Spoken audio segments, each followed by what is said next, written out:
যখন তাদের শরীর কাজ করে না তখন তাদেরকে উত্তেজক এমন কিছু পদার্থ দেওয়া হয়, এমন কিছু হাইপারডোজ মেডিসিন দেওয়া হয়, যার ফলশ্রুতিতে তারা ব্যাক টু ব্যাক দেখা যায় যে অনেক লম্বা টাইম তারা নাকি সেক্স করতে পারে না।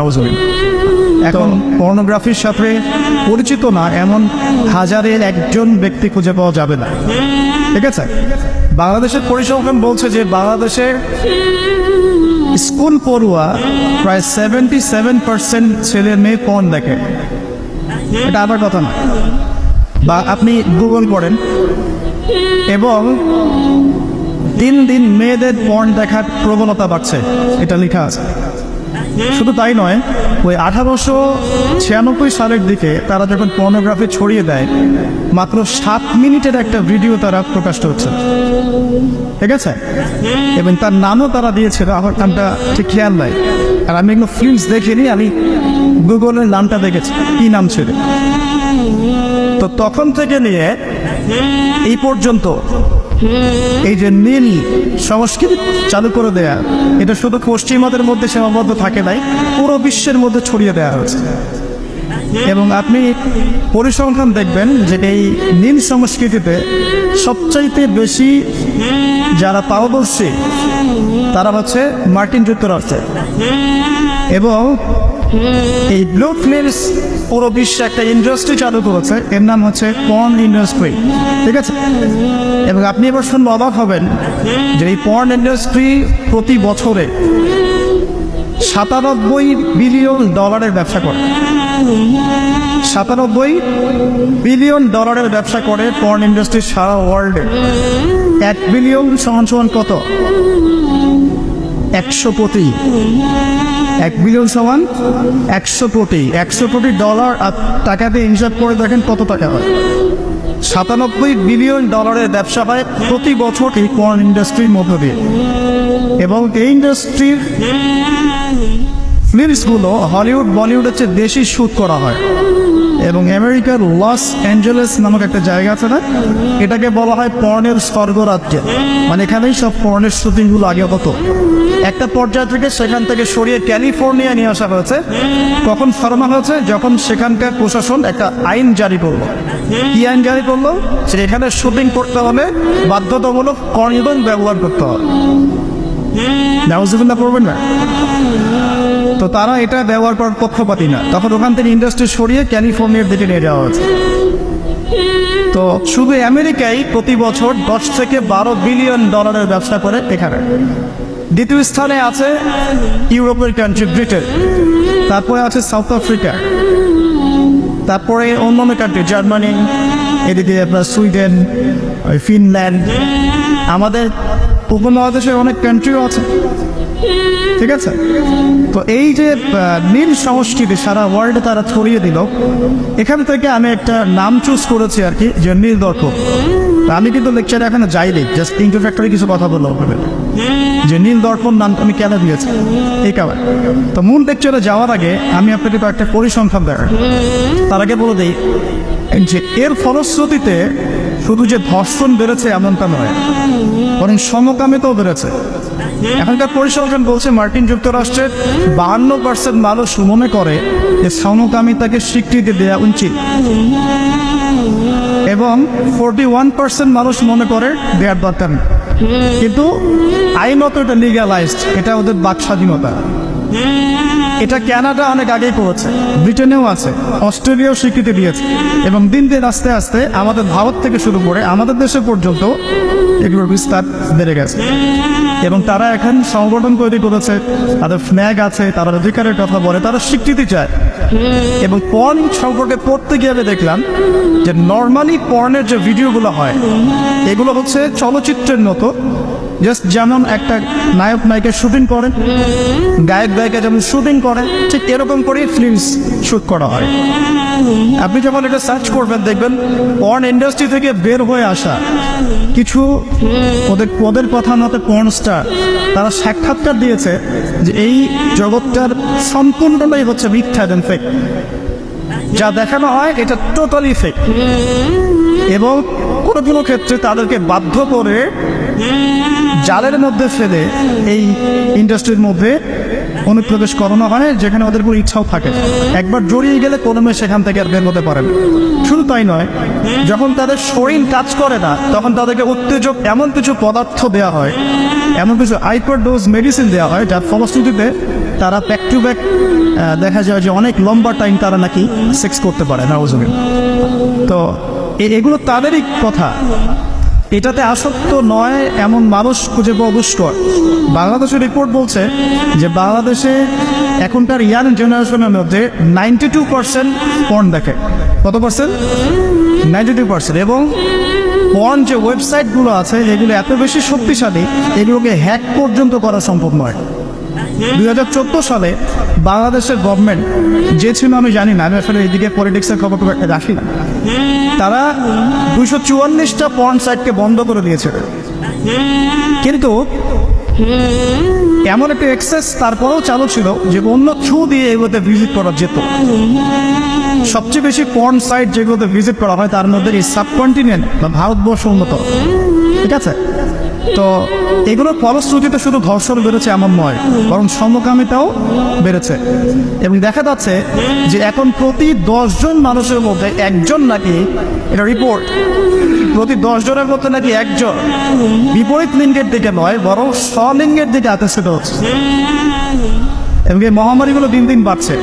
আমি যখন লেকচার শেষ করবো তখন আপনাকে আমি কিছু হাদিস শোনাবো নবী সাল্লাল্লাহু আলাইহি ওয়াসাল্লামের এই যুগ সম্পর্কে কিছু ভবিষ্যৎবাণী। তখন আপনি মিলাতে পারবেন ইনশাআল্লাহ যে আসলে নবী সাল্লাল্লাহু আলাইহি ওয়াসাল্লাম কোন যুগটা সম্পর্কে সতর্ক বলছেন। তো মূল লেকচারে যাওয়ার আগে আমি আপনাদের কিছু পরিসংখ্যান শোনাচ্ছি, একটু মনোযোগ দিয়ে শুনুন।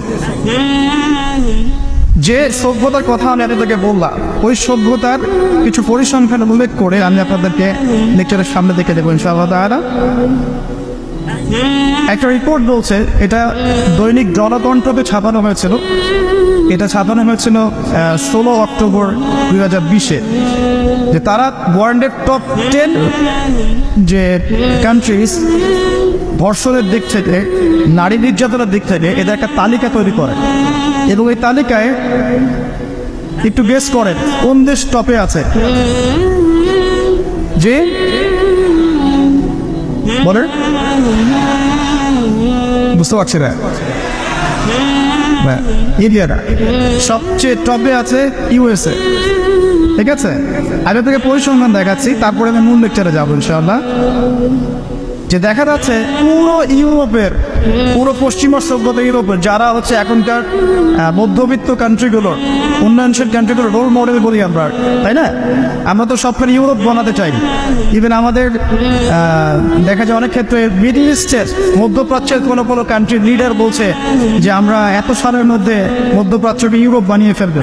ঠিক আছে, তো আমরা ইউরোপ বানাতে চাই।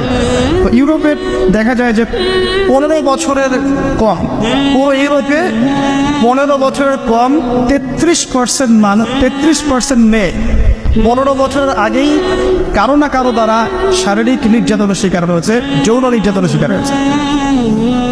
আচ্ছা, সামনে আসেন। আমাদের পার্শ্ববর্তী দেশ ভারতের কথা এসেছে এখানে, যে প্রতি 22 মিনিটে একটা করে মেয়ে ভারতের নির্যাতনের শিকার হয়, যৌন নির্যাতনের শিকার হয়। বাংলাদেশের সংখ্যাটা কত এটা আপনারা বের করবেন, আমি পরে দেখছি। শীর্ষ 10-এর তালিকায় প্রথমে আছে আমেরিকা, যেখানে বলা হচ্ছে যে 99% পুরুষ, 99% পুরুষ এরা উন্নত যৌন বিষয়গুলোতে আগ্রহী। ঠিক আছে, 1% পুরুষ চাচ্ছে যে ফ্যামিলি হোক, নর্মাল আমি ইসলামিক যেটা চিন্তা করি যে ফ্যামিলি হোক, বিয়ে শাদী হোক, তারপরে বাচ্চা কাচ্চা হবে, এটা তারা 1% মানুষ চায়। ফ্রি সেক্সুয়াল যে রেভলিউশন, এটাতে 99% পুরুষ বিশ্বাস করে। তারপরে আসেন, তারা বলছেন যে এখানে আমেরিকাতে প্রতি 6 জন মেয়ের মধ্যে একজন ধর্ষণের শিকার হয়।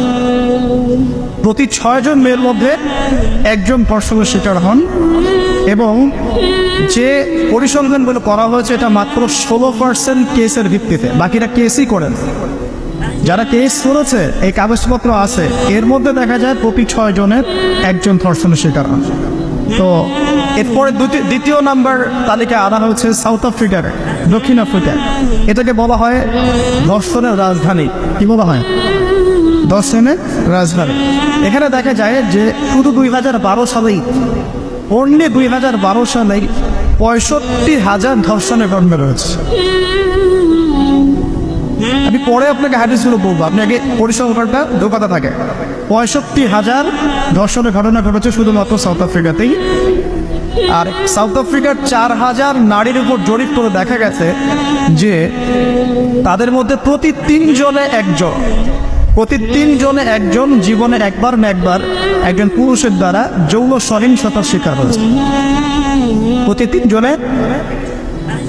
এরপরে আরেকটা জরিপে দেখা গেছে যে আফ্রিকার 25% পুরুষ, পুরো আফ্রিকার 25% পুরুষ, মানে 4 ভাগের 1 ভাগ পুরুষ জীবনে একবার না একবার কোনরকম মেয়েকে দর্শন করছে।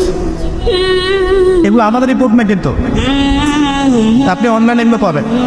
এরপর আসেন 3 নম্বরে রাখা হচ্ছে সুইডেনকে। এবার সুইডেনকে খুব হাইলাইট করা হয়, খুব উন্নত কান্ট্রি।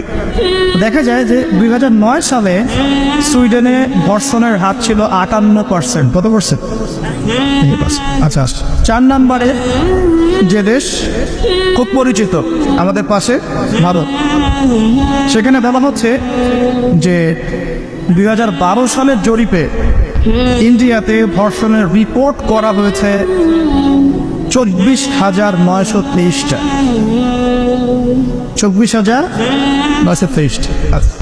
আসেন, তারপরে একজন রিপোর্টে বলছে প্রতি 22 মিনিটে সেখানে একজন মেয়ে ধর্ষিত হচ্ছে। 5 নম্বরে আছে যুক্তরাজ্য, মানে ইংল্যান্ড, যেটাকে আমরা বলি যে ওই যে রানী এলিজাবেথ মারা গেলেন, খুব শোক পালন করলাম না।